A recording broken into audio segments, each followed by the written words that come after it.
I suppose it all started back in 2012, when I first saw the words appear as a title on the Mark in the Park website. I had been eagerly devouring Mark's trip journals for several months, ever since receiving a Twitter notification of his most recent upload and touring his site. There was something about the way he wrote them that captivated my soul, bearing witness to an enthusiasm and love for Algonquin Park that seemed absent in the world around me. I felt a kinship in those journals, the likes of which I hadn't known since my youth, when I would organize trips into the backcountry with friends.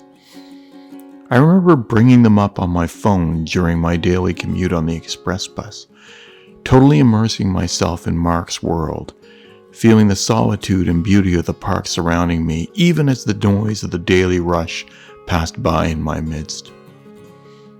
Mark's site listed every single trip he'd ever taken, and most of them, especially the earlier ones, linked to extensive trip logs.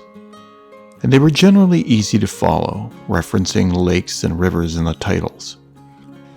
But then I came to something odd and out of place. It was simply 3 words beside the number 92, with the caption Part 1 after it, and the dates July 10th to 24th, 2011. 15 days. I was instantly captivated. But unlike so many other trips listed ahead of it, this one didn't connect to a trip log. In fact, there was no explanation at all. Just those 3 words on a page. Gripping. Suggestive of adventure.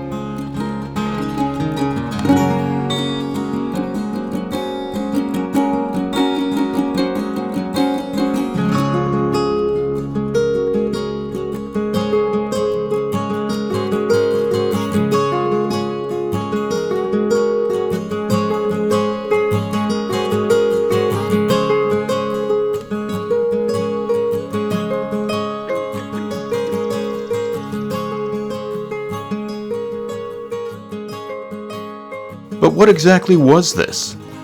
The name sure didn't give anything away. A little poking around Mark's site eventually linked me to another blog called Smedley Co., where I found more trip logs, including one called The Meanest Link Part 1, which, as it turned out, was the same trip Mark had been on.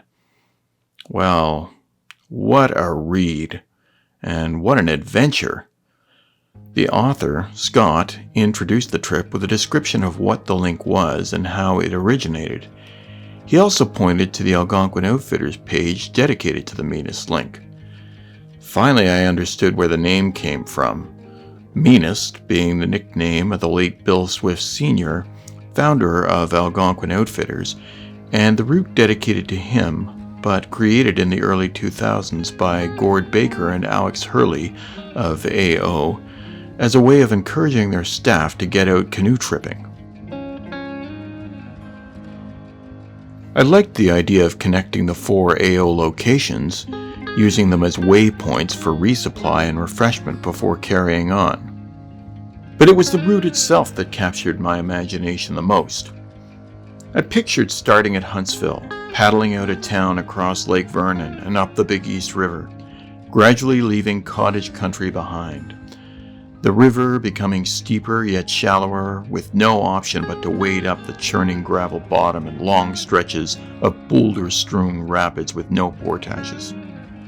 At the western boundary of Algonquin, finally some portages, only thanks to Scott and Mark and their crew, but tough climbing up over the watershed to McCraney Lake all the same.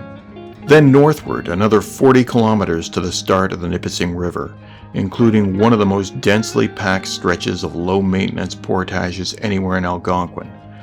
I'd often wondered how crazy someone would have to be to do this section, yet somehow the thought of completing it as part of this giant trip was completely enticing. Then down the Nipissing, my very favorite river in the park. I knew its course well, but had never actually paddled its entire 87-kilometer length in one trip, let alone one in which it would make up only a fraction of the total trip distance. Pure heaven, with the reward of Cedar Lake at its outlet. To my eyes, certainly the most beautiful of the access lakes, and always so refreshing after days spent on the closed-in river. Imagine arriving at Brent, exhausted, sunburned, and trip-hardened, rolling up to the store and grabbing refreshment before moving on. Then down the Petawawa River, a gorgeous pine-fringed deep water course featuring turbulent rapids interspersed with calm pools, gently stirring eddies, patches of blissful quietude. Up the Crow River, with a fast current falling through a narrow stream bed, nearly half the 12-kilometer distance is spent carrying, but the hard work pays off with the arrival at Lake Lavier, perhaps the most beautiful of all the big interior Algonquin lakes, and home to Bill Swift Sr.'s favorite campsite, a required stop on the route, where paddlers are invited to toast Meanest's memory over a draft of his favorite ale, Genesee, or Jenny Cream. South through Dixon, and the famed Dixon Bonfield Portage, over 5.4 kilometers of carrying. Imagine how rewarding it would feel to complete it, especially in the midst of such an epic trip. Then a short haul to the east arm of Lake Opeongo, the biggest of all Algonquin lakes, and a nice long stretch of uninterrupted paddling, about 15 kilometers all the way down to the AO store at the foot of Sproul Bay, and more refreshment. Then on over the watershed to the Madawaska, another 16 kilometers upriver to Cache and Tanamacoon lakes before diverting north to Source for another special stop at Camp Pathfinder to pay respects to the place that started it all for Meanest. Continue westward, passing through Smoke Lake on the way to the final river of the trip, the Ox Tongue. Another 35 kilometers down its gentle, twisting course that last delivers paddlers to the final stopover of the trip, the original Algonquin Outfitters store on the northwest shore of Ox Tongue Lake. Finally, the home stretch, another 38 kilometers back to Huntsville via the lower Ox Tongue River, and 3 more lakes, all smack dab in the middle of Muskoka cottage country. It would be beautiful for sure, if perhaps not the most wilderness-like. I was totally entranced, right from the start. I dreamed of someday doing this route. But how? It was clearly a 3-week endeavor. Sure, you could break it up the way the 6-on-6 did, but that wasn't grabbing me. I wanted to do the whole thing at once. And who would I go with? My only real paddling partner at the time was my wife, now ex, who clearly would never agree to anything so ridiculous as this venture. The idea of soloing the route was unthinkable at the time. I hadn't soloed in over a dozen years, and even then I'd only been out for a couple of nights at best, and certainly nowhere near as far off the beaten course as this route went. So the trip, or the dream of doing it, remained just that. Years went by. I eventually split up with my wife and started to re-explore solo canoe tripping. From 2 nights in 2014 to 3 and 4 nights in 2015 and 2016, and up to 7 nights in 2017 when I finally bought a solo canoe, a beautiful Swift Keewaydin 15. By 2019, I was up to 9 nights in a row, and was now thoroughly comfortable out on my own in the Algonquin backcountry. I was spending all of my vacation time there, and getting out as often as I could. Still, the Meanest Link remained on the shelf, largely out of my mind as a goal, especially since soloing was against the rules Gord and Alex had established.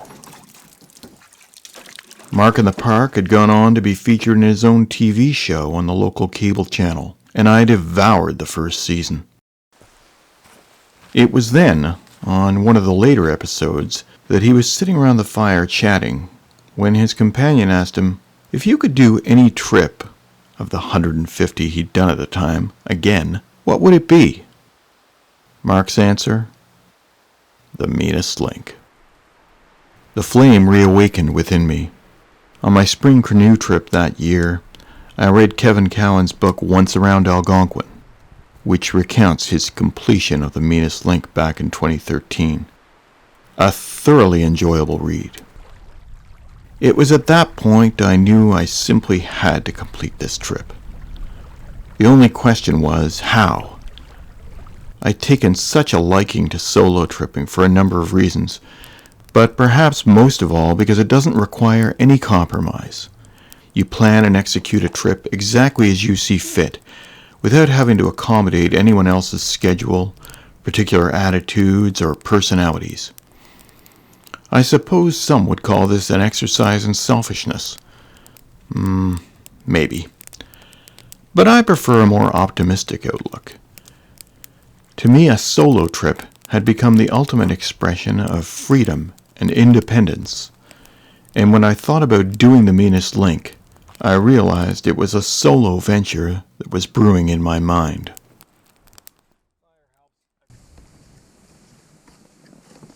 "2020 dawned, and like all paddling enthusiasts, I began eagerly anticipating the end of winter and the start of the paddling season.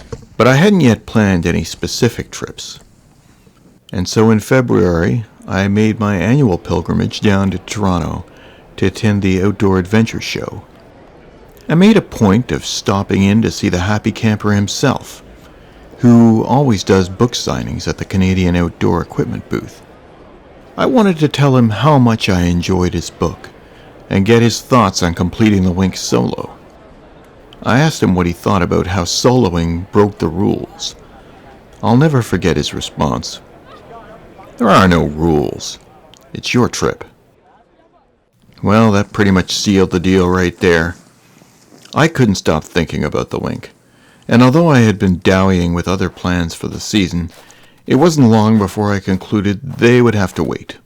The Link was going to be the major focus for the 2020 paddling season. Of course, very soon after my conversation with Kevin, COVID-19 hit and all Ontario parks were closed to overnight camping.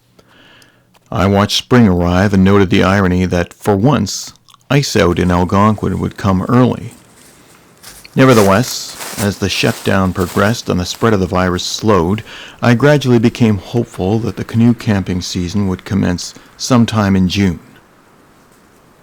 I remembered that Kevin and Andy had started their trip around that time, and I knew that an earlier start would mean higher water levels, which would bode well for certain sections of the route.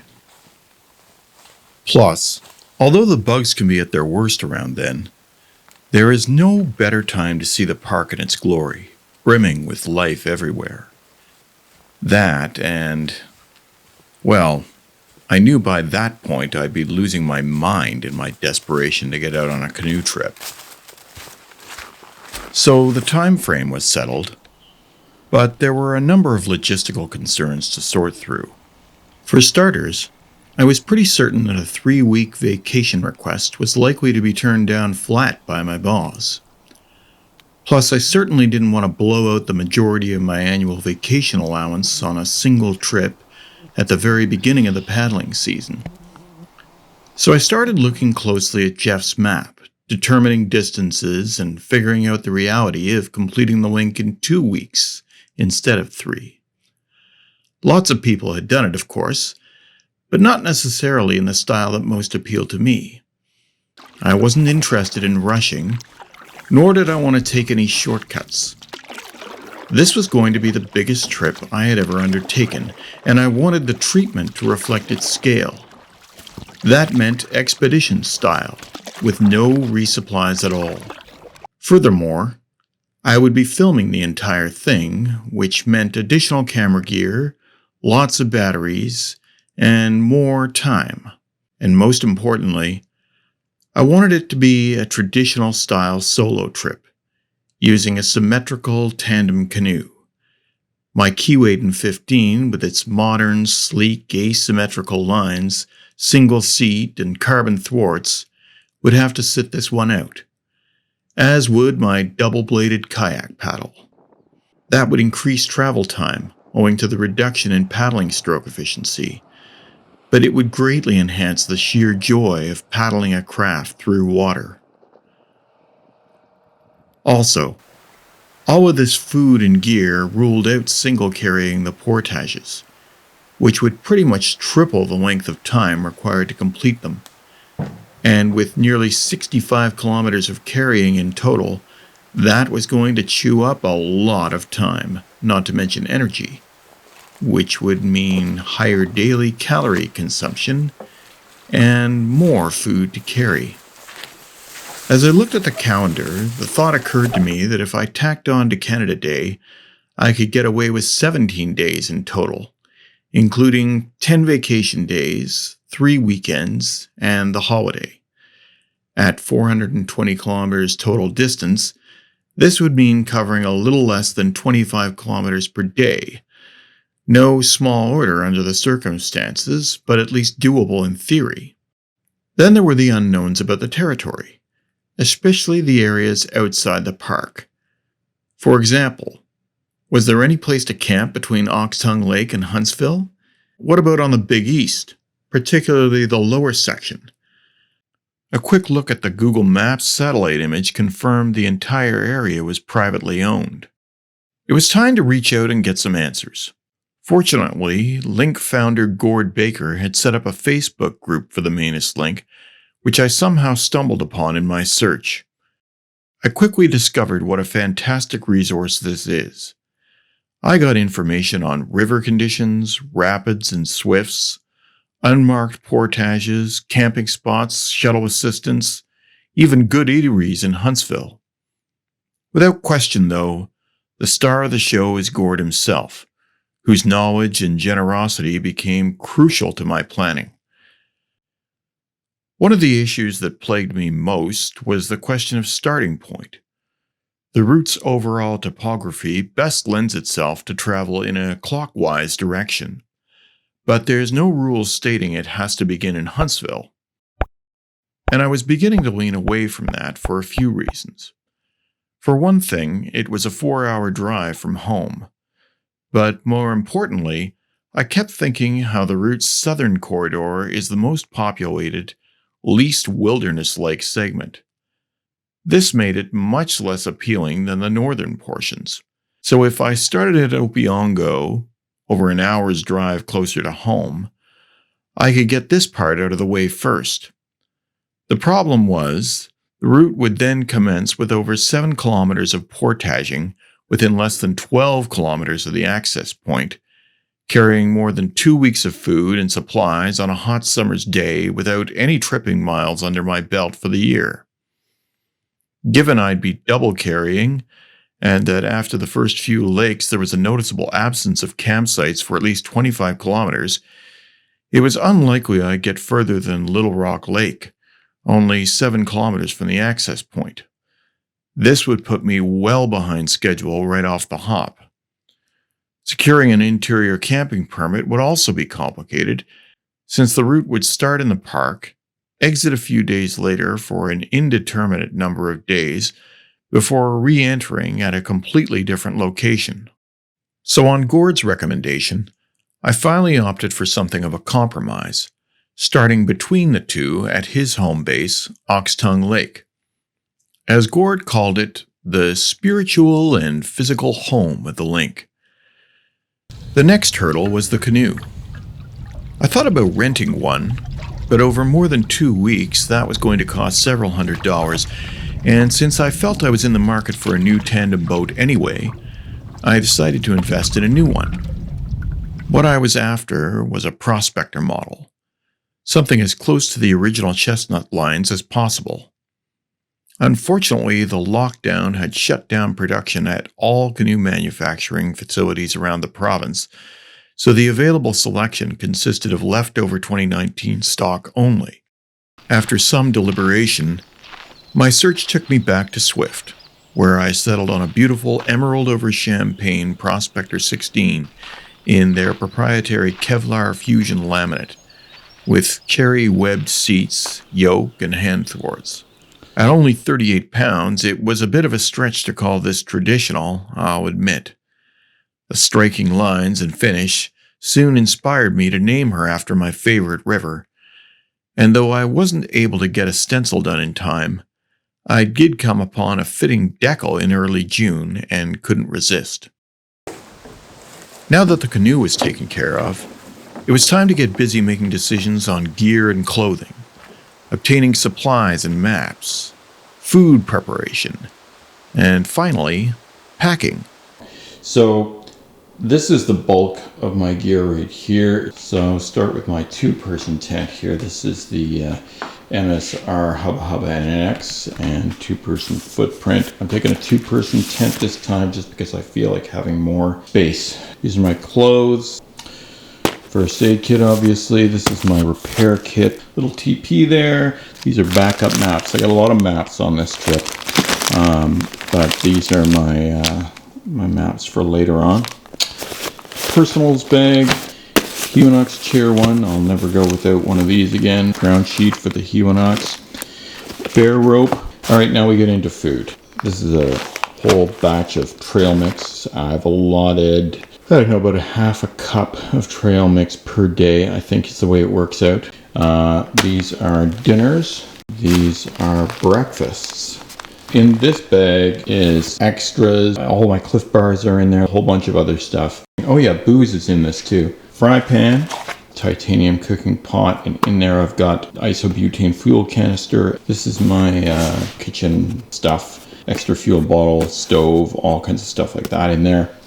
This is a new addition right here. This is a fire grate. Like this trip, it's difficult to know whether you're actually going to wind up in a place where there's a decent grate set up or not, so I'm taking that along. This is another new addition. This is my collapsible bucket. A headlamp, paracord to go with my tarp, inflatable pillow, Thermarest Neo Air. That's it for the big gear that's going into the slog 115. And over here we have my day pack items that are all going to go into this guy here, which is a brand new slog 35 liter. And we'll see you out there. It's getting exciting now. Finally, the time had come. Departure was upon me. I spent Friday wrapping things up at work to clear the way for my absence. Then around 5 p.m., I said my goodbyes to family and started the drive up to Dwight so I could get an early start on the water the next morning. About a week earlier, the AC in my car had suddenly stopped working, and I didn't have time to get it fixed before taking off, which made for a pretty warm ride. The onset of summer had brought a massive heat wave with it, one I was about to head straight into. Good thing I'd be by the water the whole time. A good omen, as I spotted a couple of moose along Highway 60 passing through the park on the way.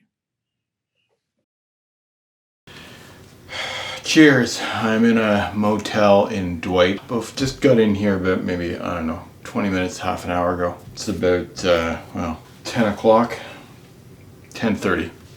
I got a room that's a little bit hot. There's an air conditioner with no power on it and nothing's happening. And there are babies screaming up in the upstairs and whatnot. So, all things considered, I'd rather be sleeping in a tent somewhere with peace and quiet. But anyway, that is to come. Tomorrow's going to be a big day. I'm trying to make it from Oxtongue all the way down to Huntsville and beyond. It's all big. Plus, we're in the middle of bug season, and it's going to be killer hot for apparently the foreseeable future. So, gonna have to focus on staying hydrated and a whole lot of other things that are gonna make it challenging. So, looking forward to it, but I'm also can't take this challenge lightly. Anyway, cheers to the start of the trip tomorrow. The next morning, I was up by about 4 a.m., which meant I got no more than 5 hours sleep. Not the greatest, considering I was about to endure the longest paddling day of my life. I guess my excitement had gotten the better of me. I was greeted to an absolutely perfect dawn. The air still and pine-scented. The humidity hovering. Birdsong gradually rising. Without any coffee spots in the immediate area, I ended up driving onward to Huntsville to grab a giant Java and a breakfast sandwich in the end. Yeah, it wasn't the best planned start after all, especially given Tim's didn't open until 6 and I was ready to go an hour before that. Oh well, all part of the adventure, I suppose.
A short paddle down the length of the lake brought me to the mouth of the lower Oxtongue River.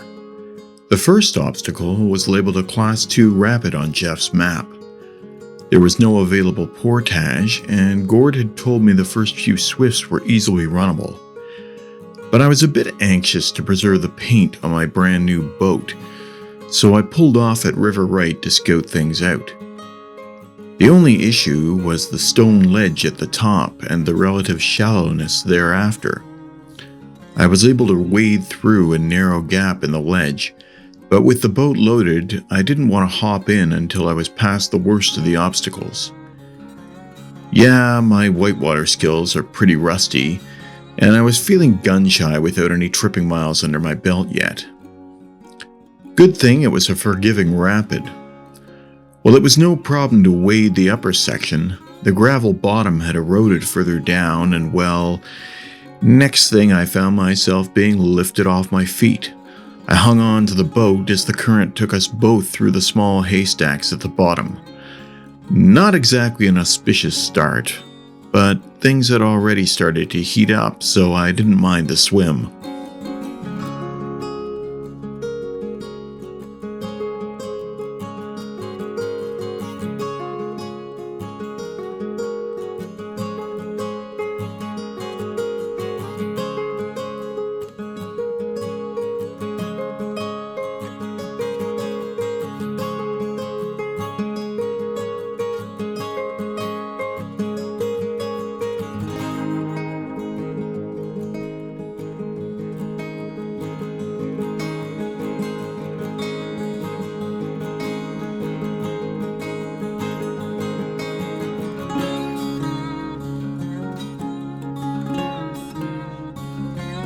The next two swifts were much more easily managed, with clear channels through both. Gord had told me to heed River Right after that, where I would find the first of two portages established by a local.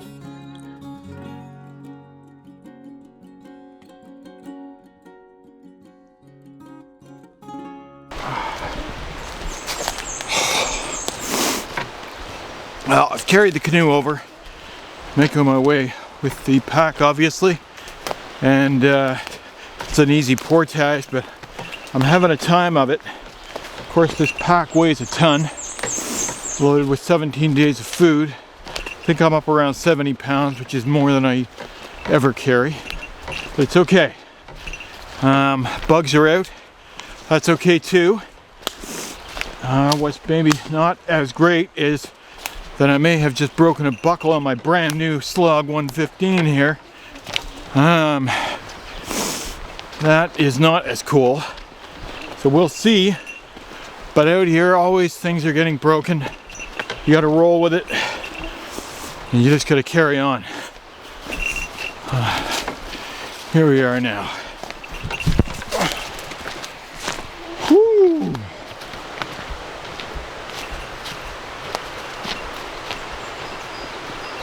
Oh man. Oh, really nice job of fixing up this portage. This guy who did it. Really nice. Thank you for doing that.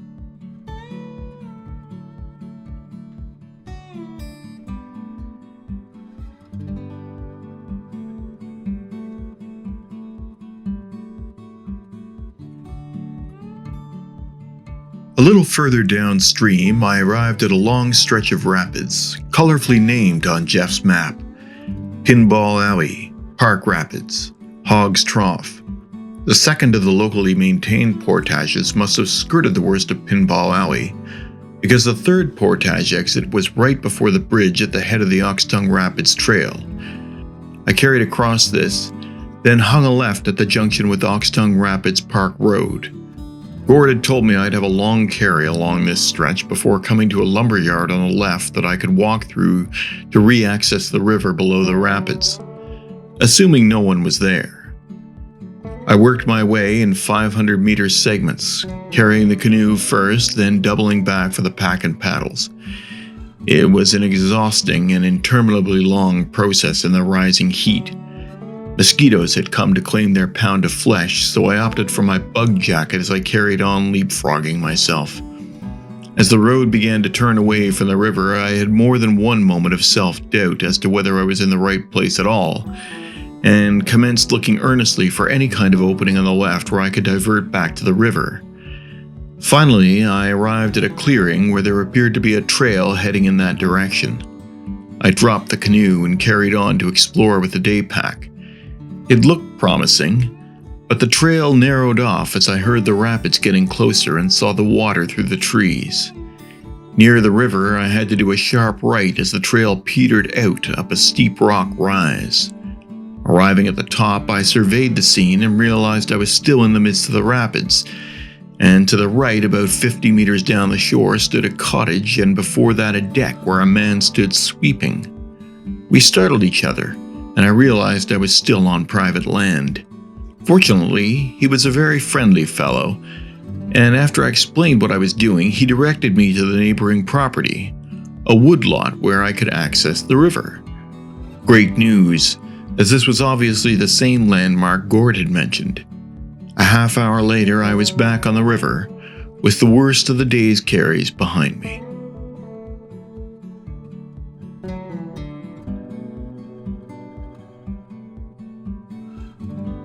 So, time for me to fess up. Previous filming efforts had revealed that the audio quality on my GoPro was seriously lacking. So over the winter, I had worked to remedy this by outfitting my camera in the latest Frankenrig fashion with an external microphone. Yeah, so, sometimes the simplest solution is the best. Although when it worked, it was definitely better than the internal mic on the GoPro. Not only did it mostly choose not to work, it was also top-heavy, which created a wobbly, bouncing motion on camera. Not exactly cutting-edge filming. The good news is that I had tried it out enough beforehand to realize how easily the mic adapter could lose the camera connection under even the slightest stresses. So on day 2, I abandoned this setup and went back to the tried and true. In the meantime, unfortunately, the only audio available came from the recordings on my DSLR, which were few and far between on day 1.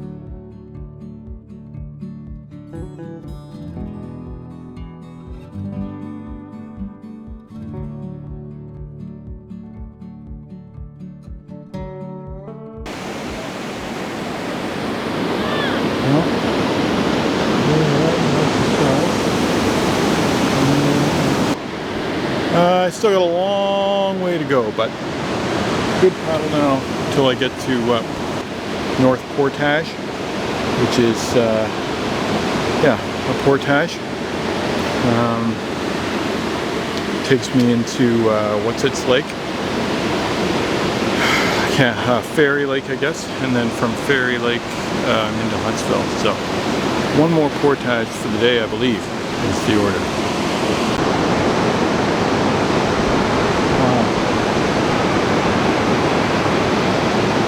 Beautiful. Well, we're going to see nicer ones near roads.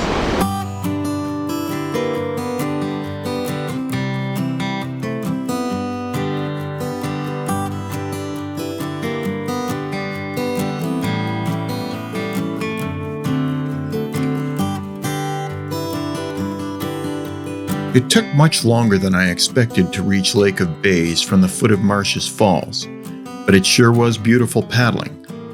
I was thoroughly enjoying every paddle stroke, even as my concern over the waning hours began to rise. Well, if I was going to have a full sunrise to sunset paddle day, I sure couldn't have picked any better. Not only was it gorgeous weather, it was also the summer solstice, so it wouldn't get dark until after 9 p.m. Based on my pace, I was going to need every minute of light I could get. I arrived on Lake of Bays at around 3 p.m. and it took another 2 hours to get through the heavy motorboat traffic of Dwight Bay and round the bend into Portage Bay up to South Portage Station. By 5 p.m., I was chugging my way up the road that marks the Portage to Peninsula Lake. I sure felt silly, decked out in a long-sleeved paddling shirt and hiking boots, pulling up to do a portage among all the skimpily clad powerboaters hanging around the landing. My thirst was raging as I made my way over with the second load. Somehow, I had exhausted my water supply when I landed and neglected to filter new lake water. By 6 p.m., I had completed the last portage of the day, but I was still about 10 kilometers from Huntsville and at least 16 kilometers from the outlet of the Big East River at Lake Vernon, where I hoped to camp. I was growing fatigued by the heat, the carrying, and the many hours of paddling, and my pace had slowed considerably as I made my way across Peninsula Lake, the canal, and into Fairy Lake.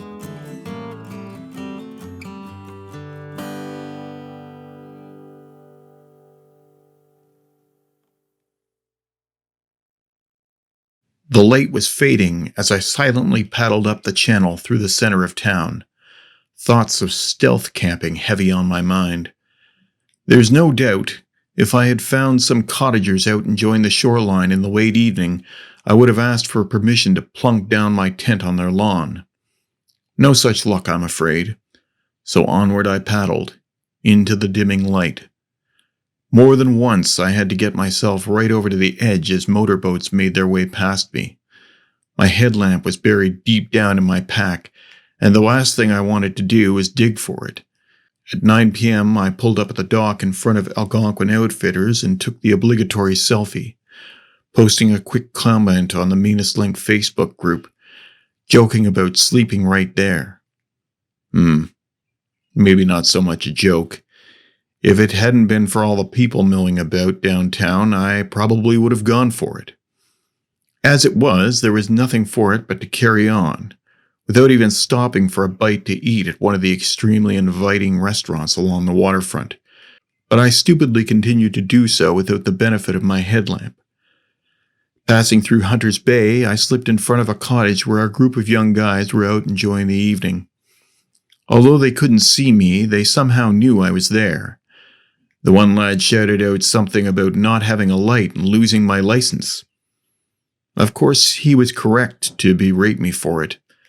So I took the high road and refrained from the obvious and admittedly satisfying retort that as a canoeist I had no license to lose. By 11 p.m. I was paddling below a star-filled sky across Lake Vernon, using the faint light of my GPS to guide me to the mouth of the Big East. There were a few lights stretched across the northern shoreline, and one in particular seemed to be right in my path. As I drew closer, I began to hear voices coming from it. It became obvious this was a group of young people stopped right at the spot I hoped to camp. Not really a surprise, I suppose. I stopped on the water and considered my options. They were few. I was prepared to pass by the group and head up the river, but I sure as hell wasn't going to do it without a light, so I finally accepted that there was nothing for it but to dig out the damn headlamp. The only issue now was, I was out on the water in an unstable setting without the benefit of sight to manage it, so I decided to paddle up to the shoreline some 100 meters or so to the right of the group. With no ability to see where I was going, I found myself stuck in the weeds, tangled among branches along shore. I hopped over the center thwart, hauled up the canoe pack, and commenced pulling out every piece of gear until finally I felt the familiar old small camera pouch I kept my headlamp in. Thank you. Just then, the group started up their motorboat and took off. Yay! With the benefit of my light, I was able to paddle over to shore and scout out the site. A beautiful sandbar with a picnic table and a nice flat spot to pitch my tent. Perfect. By midnight, I was pitching my tent. It had been a 17-hour traveling day. What a start. What a beginning.